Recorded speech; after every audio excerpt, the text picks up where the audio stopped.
for the impeachment thing to go on. 3 Republicans are open to impeachment witnesses, but Democrats need a fourth choice.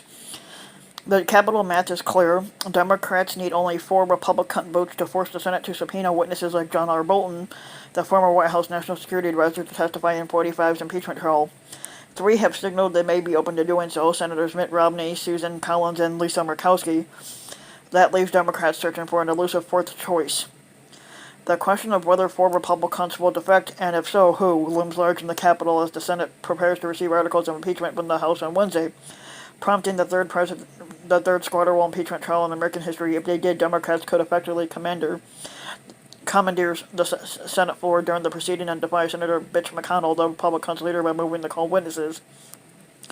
That could derail Mitch McConnell's hopes to secure a quick acquittal of 45 with little debate, drastically altering the course of the trial, and potentially 45's presidency, or squadency as it should be called, because he's squatting in the White House. He technically didn't win.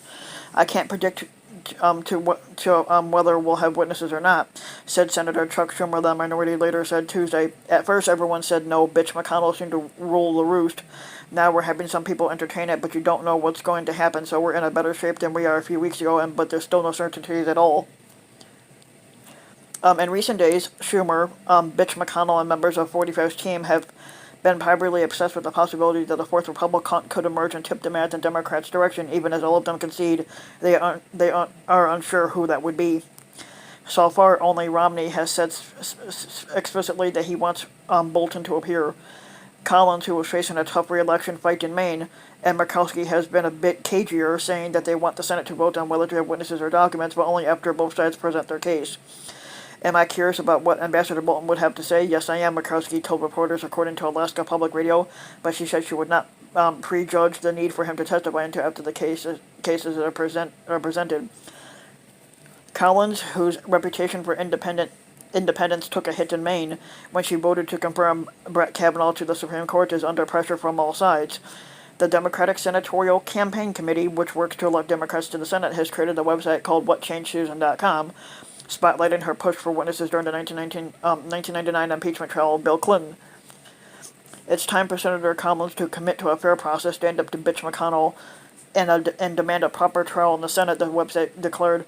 But Collins has suggested all along that she would do just that, which doesn't look like she has, but I tend to like information, she said on Monday, adding that she would not be pushing for the option to call witnesses if I did not anticipate at the end of the hearing the case presented and the Q&A that there might be a need for more information.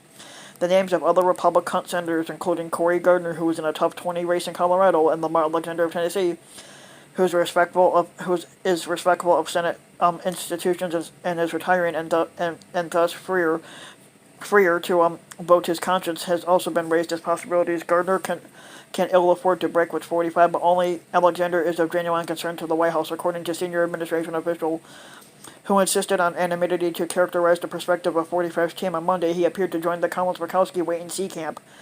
We're taking an oath to be impartial. Alexander told reporters in the Capitol that to me means we have a constitutional duty to hear the case, ask our questions, and then decide whether we want additional evidence in terms of documents or witnesses. After the House voted last month to impeach the squatter on charges of high crimes and misdemeanors in connection with his campaign to pressure Ukraine to investigate his political rivals, Schumer issued a list of 4 witnesses Democrats want to call. Those include Bolton and Mick Mulvaney, the acting White House Chief of Staff. Bolton has since said he would be willing to testify if the Senate issued a subpoena to him. Democrats also want to subpoena documents, including administration emails, showing that the White House ordered the suspension of military aid to Ukraine just 90 minutes after a phone call, in which 45 asked that country's president to investigate Joe Biden and his son Hunter. 45, who has facilitated between saying he wants witnesses and saying he wants a speedy trial, has at times floated the idea of calling Hunter Biden to testify. If Democrats succeed in calling Bolton or other witnesses, it is likely that Republicans would push to call the Bidens. On Tuesday, Mitch McConnell met with a small group of Republican senators to explore that idea of witness reciprocity, according to people familiar with the discussions. The question is not going to be settled immediately. Mitch McConnell has indicated that he has the support of 53 Republicans, two more than the 51 he needs for a majority to adopt an organizing resolution governing the first phase of the trial, in which both sides will present their cases and senators may ask questions that will take roughly 2 weeks to answer.